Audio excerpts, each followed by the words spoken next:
उत्तर प्रदेश भूगोल की पूरी श्रृंखला में आपका स्वागत है, जहां हम होशियारी से, तेजी से और परीक्षा केंद्रित तैयारी करते हैं। तो आज हम समझने वाले हैं भाबर और तराई क्षेत्रों को।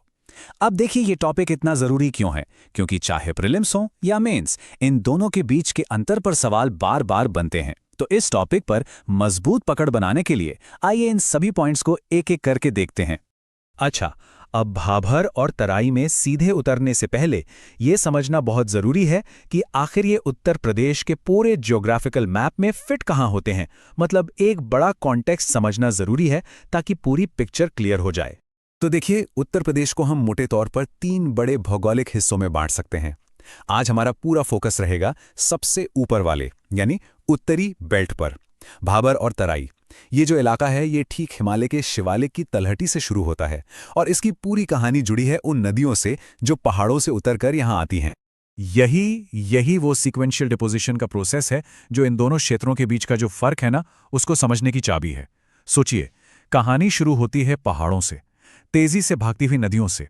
जैसे ही ये नदियां प्लेन्स यानी मैदानों में पहुंचती हैं, इनकी स्पीड एकदम से कम हो जाती है। अब जाहिर सी बात है, जो भारी सामान मतलब पत्थर, कंकड़, वो पहले ही जमा हो जाएंगे और जो हल्का सामान यानी रेत, मिट्टी, वो आगे बहकर जमा होगा। बस यही है पूरा खेल। तो चलिए सबसे पहले बात करते हैं भाबर की। ये वो इलाका है जो शिवालिक के ठीक दक्षिण में बढ़ता है। भाबर सीधे सीधे कहें तो एक ऐसी पट्टी है जहां नदियां पहाड़ों से नीचे उतरते ही अपने साथ लाए हुए भारी भरकम पत्थर और कंकड़ जमा कर देती हैं। इसी वजह से यहाँ एक जेंटल स्लोप बनता है और ये इलाका बहुत ज्यादा पोरस मतलब छिद्रपूर्ण होता है। और देखिए, भाबर की सबसे खास बात जो एग्जाम के लिए भी जरूरी है वो है इसकी हाई पोरोसिटी। मतलब बड़े बड़े पत्थरों और कंकड़ों के बीच में काफी गैप्स होते हैं, खाली जगह होती है। और यही वो खूबी है जो भाबर को भाबर बनाती है। ये जो बड़े बड़े गैप्स हैं ना, ये एक तरह की छलनी जैसा काम करते हैं। जो छोटी छोटी नदियां और धाराएं हैं वो इन गैप्स में से होकर नीचे चली जाती हैं और जमीन के अंदर बहने लगती हैं। इसीलिए इसे एक बहुत बड़ा ग्राउंड वाटर रिचार्ज जोन भी माना जाता है। तो अब एक बड़ा सवाल उठता है कि ये नदियां जो भाबर में गायब हो गईं, आखिर गईं कहां?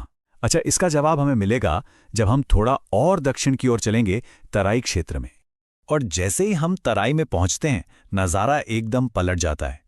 देखिए, तराई शब्द का मतलब ही होता है नम जमीन, और ये नाम इस इलाके को बिल्कुल सटीक बयां करता है। यहां आपको मिलेगी बारीक मिट्टी, बहुत ज्यादा नमी और घने जंगल। यहां की जो मिट्टी है वो बारीक कणों से बनी है, जैसे सिल्ट और क्ले। अब ये भाबर से एकदम उल्टा है। ये मिट्टी कम पोरस होती है, मतलब पानी इसमें से आसानी से नीचे नहीं जा पाता। और बस यही खासियत तराई की पूरी कहानी कहती है। तो जो पानी भाबर में जमीन के नीचे चला गया था, वो यहां आकर इस कम पोरस मिट्टी की लेयर से टकराता है। अब उसे नीचे जाने का रास्ता तो मिलता नहीं, तो वो वापस सतह पर आ जाता है और इसी वजह से यहां एक दलदली और मार्शी इलाका बन जाता है। तो अब जब हमने दोनों इलाकों को अलग अलग समझ लिया है, तो चलिए अब करते हैं इनका आमना सामना, एक डायरेक्ट कंपैरिजन। और याद रखिए, एग्जाम में सवाल यहीं से सबसे ज्यादा बनते हैं। ये टेबल आपके रिवीजन के लिए परफेक्ट है।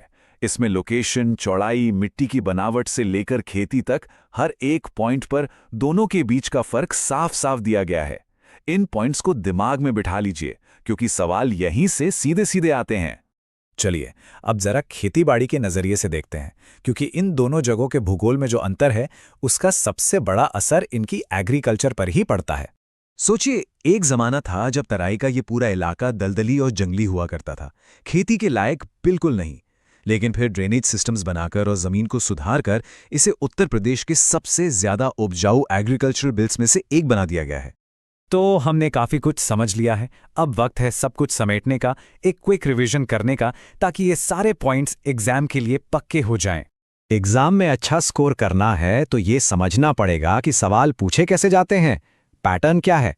तो देखिए, सवाल किसी भी तरह से घुमा फिराकर पूछा जा सकता है। आपको हर एंगल से तैयार रहना होगा। चलिए अब एक फाइनल रैपिड फायर रिवीजन करते हैं। बस इन की पॉइंट्स को याद रखिए, पूरा कॉन्सेप्ट क्लियर रहेगा। चलिए अब जो कुछ भी सीखा है उसे कुछ प्रैक्टिस क्वेश्चन से टेस्ट करते हैं। पहला सवाल स्क्रीन पर है, वो कौन सा इलाका है जहां हाई पोरोसिटी की वजह से नदियां गायब हो जाती हैं?